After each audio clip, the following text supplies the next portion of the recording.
After analyzing over 2 million in ad spend for ourselves and clients over the past few years, here are 5 places inside of your Google Ads / YouTube ads campaigns and account that you should be looking at when it comes to optimization. Hey, I'm Jason, faith-based entrepreneur and marketing geek. Timestamps below, along with some other helpful links and resources, including a link to our YouTube ads playbook that has all of the columns we recommend, detailed descriptions of how to actually go through this optimization process, as well as a script to help you create more video ad campaigns as you keep optimizing and testing, ones that actually get people to take action on your site. All right, so we've done the hard work of setting up all your campaigns, right? So let's say it's been a week or two, you have a bunch of data, now it's time to figure out what's actually working, or worse. In the last section, we'll talk about what happens when you don't get any impressions at all, even though Google said that your money should have been spent. Boy, okay, let's go ahead, jump into my screen here. So I'm inside the main campaign dashboard. The first thing we need to do when optimizing is make sure we're looking at the right data, right? So what you're going to want to do is come over here to columns, and you'll see here I have a bunch of different ones here, but I'm going to go ahead and click on modify columns and create a new one from scratch. So again, the playbook linked up in the description will have all of the columns. Here's just a quick list of the columns I recommend using.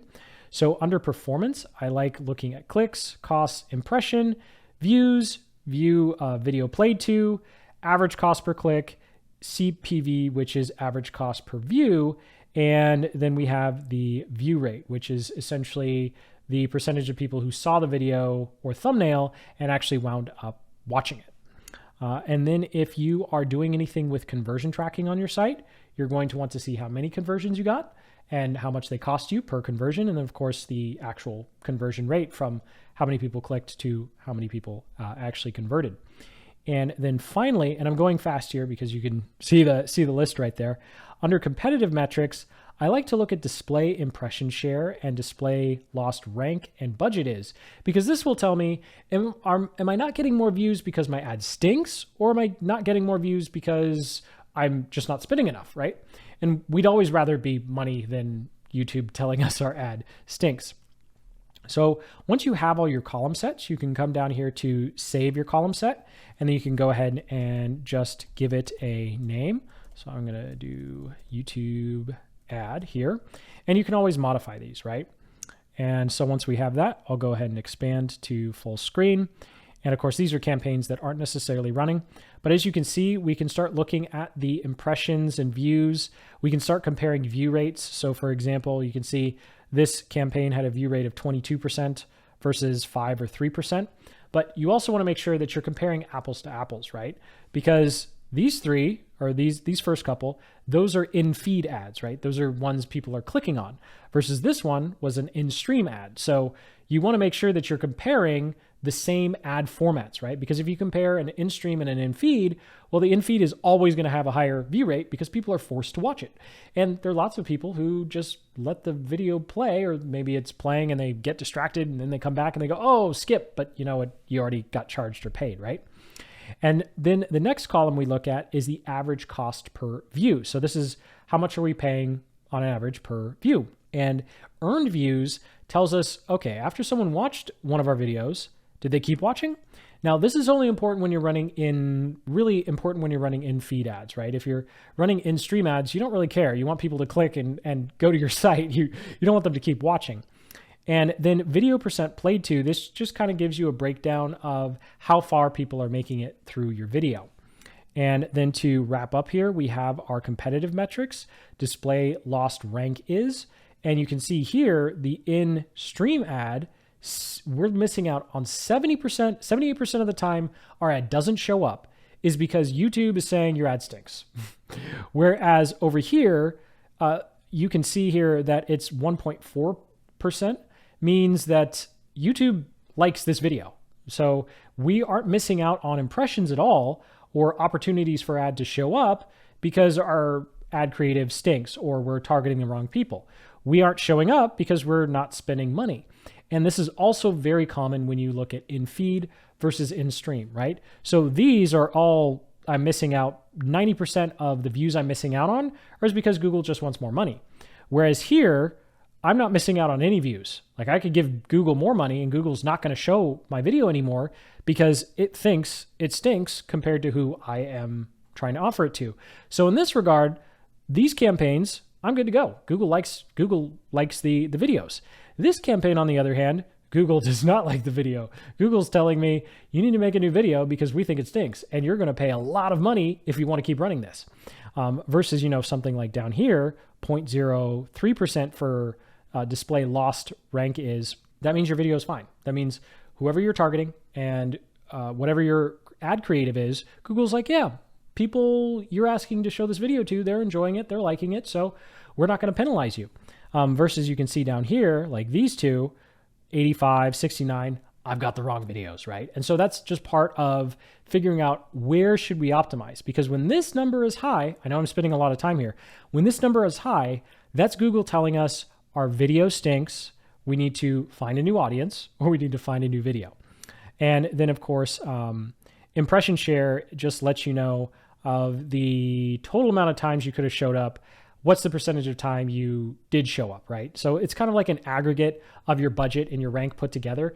Not really super important. I'd much rather focus on rank for a little bit just to figure out whether or not YouTube and Google is trying to tell us that your ad stinks and it shouldn't run. But again, link in the description to our YouTube ads playbook that has all the columns and detailed descriptions of what each one of those means. Now, as you're looking at your data, we need to make sure that we have reached something called statistical significance.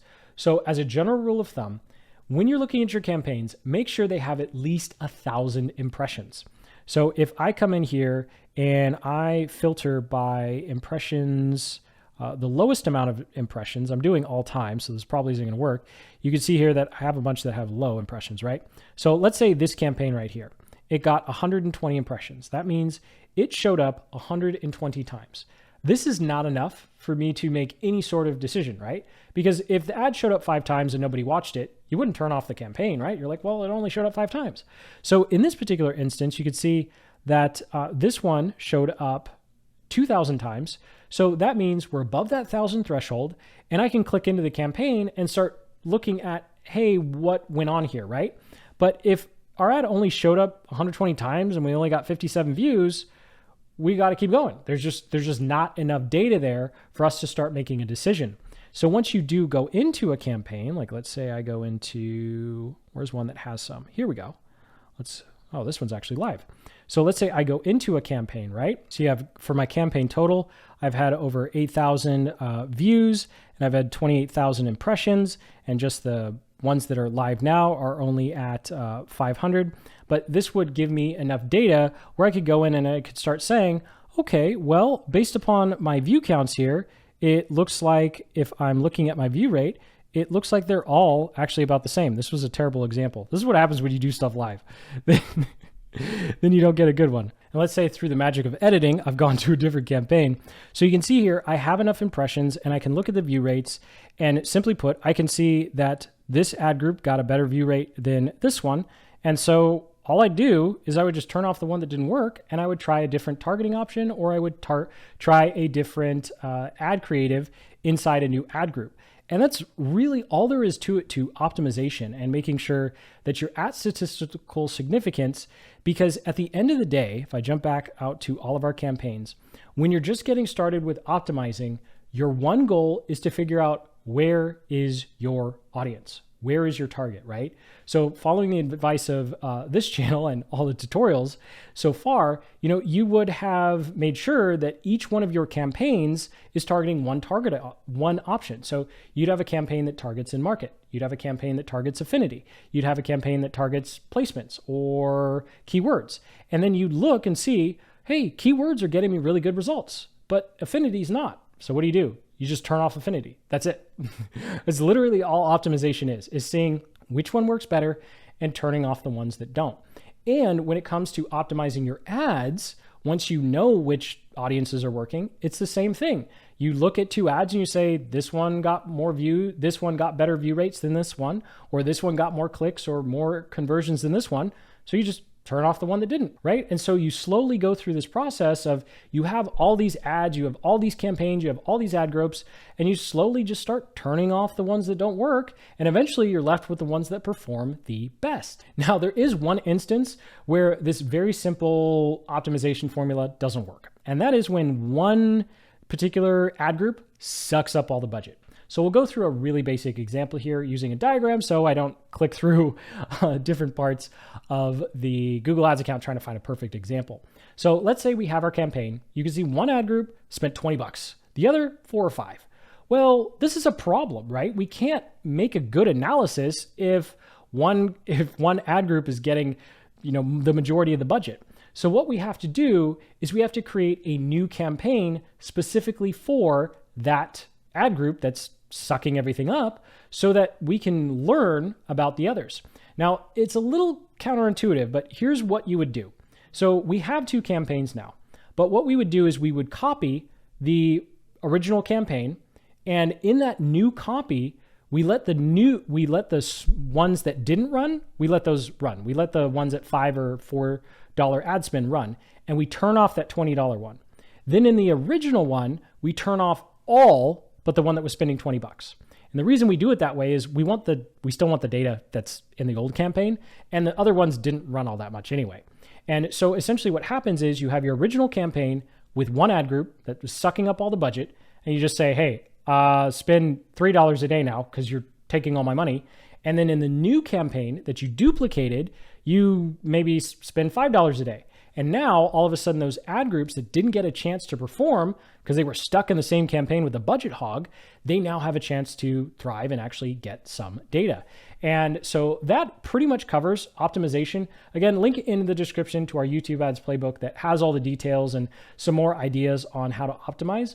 But it really is just about making sure your budget is evenly spread out across your different ad groups and you're learning about which audiences are performing the best. Now, when it comes to your campaigns, let's say they are running and you're looking at your account and all of a sudden you realize I have a bunch of ads that say they're approved, but nothing's actually happening. Well, number one, you're not alone. But number two, it can be kind of an arduous process to figure out. So the very first thing we want to do is make sure that our ads are in fact actually approved. So to do that, jumping back into the interface here, I'm going to jump over to ads and assets. And then what you can do is you can click on add filter and we'll just say status and we'll say policy approval status. And then you'll see you can go ahead and check to see which ads are disapproved, approved but limited, or approved and limited in all locations. And so I just go ahead and click on these disapproved and I'll click apply. And then we'll have a nice long list of all the ads in my account that have been disapproved for whatever reason. You can see some of them were just removed. But all you need to do is mouse over here and it's going to tell you why they're disapproved. So in this particular instance, destination not working, unavailable video, malicious software. My site got hacked really bad 2 years ago and Google's hated me ever since. I told them I was sorry. I told them I had fixed it and they just don't believe me. So anyway, you can just go down here and you can see the different reasons why ads aren't working. Of course, most of these are just going to say destination not working or not working. What's this one? Unavailable or unavailable video. Sometimes you'll find that you'll have a campaign that you ran and you turned it off and then you turn it back on and then it says the video is unavailable even though it's still there. So in this particular instance, this video is live on YouTube. It's one of our most popular ones right now. So if you see that and you're like, the video's live and you're saying it's not here, you just have to remake the ad in the campaign or ad group and then it'll work just fine. But this is where you go to make sure that your ads are actually approved and not limited. So if I click on approved but limited here, you'll see that there are some ads that sometimes, for example, like this one saying trademark in ad text, right? So I was promoting a video a long time ago that was comparing two softwares. Well, even though it's okay to run those, to make those types of videos for YouTube, as soon as I start paying, the companies who own the trademarks are like, hey, don't run ads on our trademark because that goes outside of some of the fair use stuff. I'm not a lawyer. Don't ask me how it works, But if you have any sort of trademarks in your thumbnail or in your video, you might find that you run into this same issue. And of course, you mouse over and it will always tell you what's going on. So for example, this one, restricted drug terms, trademarks, medical content. I don't know what it has to do with Udemy, but you'd want to watch your video and scrutinize it like under a microscope. If you were the most unreasonable person ever, where would you find a medical thing? And if you can't find anything, then you can ask for it to be reviewed. Do this sparingly though, because you can, and the reason why you really want to be scrutinizing your own videos is you could make a joke, or you could have something in the, like a Tylenol bottle in the background, and unless you blur that out or unless you take that joke out that's completely taken out of context, Google will review it and then they'll come back and say, no, really, you violated our policy. And by the way, now we're going to ban your entire account because you've repeatedly, gone against our terms. And you're like, what the heck? It was just a joke, or what the heck? It was just in the background. Like I wasn't trying to do anything. So really be careful when it comes to going and trying to reapply. So that does it for the ad policies, right? Okay, so let's say none of that was helpful. And you're like, all my ads say they're fine, they're ready to go. Well, number one, double your bids. So whatever bidding you're using, if you're using CPV, go from 10 cents to 20 or 30. Just say, hey, Google, just take my money. Just see what happens when you say, Google, take my money. And after a day or two, if you still don't have any impressions or views, then you know there's probably something wrong with your settings targeting. But that's the very first place you want to look, is just saying, okay, maybe Google's just being mean and wants more money out of me for some strange reason. And if that doesn't work, then it's most likely a targeting issue inside of your ad groups. And there are a lot of things that could go wrong here. So we'll start with the most common. And that is if you are running in-stream ads using placement targeting. So if you're targeting specific channels, you're targeting specific videos, and you're running in stream or even in feed and you're not getting views or impressions, it's just because those channels and videos don't have enough views for your ads to run. And really, I've had channels 1 million+ subscribers, no views. A channel 250K subscribers. YouTube couldn't take enough of my money, right? So when you look at the size of the channel or the number of views, there's really a lot that goes on in the background that we don't necessarily know. So if you're using placement targeting and you're not getting views, it's pretty much the targeting. It's Google saying, hey, it's too small. And on top of that, if you are using any sort of demographic targeting, right? So if you went into your ad group and you said, I only want people who are 65 in the top 10% income bracket who are male, right? Like that's really narrow. And so unless you're going to say, I'm going to pay 50 cents a click or 50 cents per view, Google is just not going to be able to find enough people to run the ads. And so the actual same problem can happen with keywords if you're using really long tail keywords, as opposed to like Facebook ads tutorial for beginners, auto dealership, or for auto dealership, right? Like that's going to be too specific and narrow for YouTube ads, where you just have to target Facebook ads tutorial and kind of be much more broad. And so if none of those things work, then it's probably time to reach out to a Google rep and ask them why on earth your ads aren't working. But do make sure you go through this entire list. Make sure all of your ads are approved. None of them are approved limited. Make sure you've doubled, if not tripled your budgets, just to make sure it's not because Google's asking you for more money.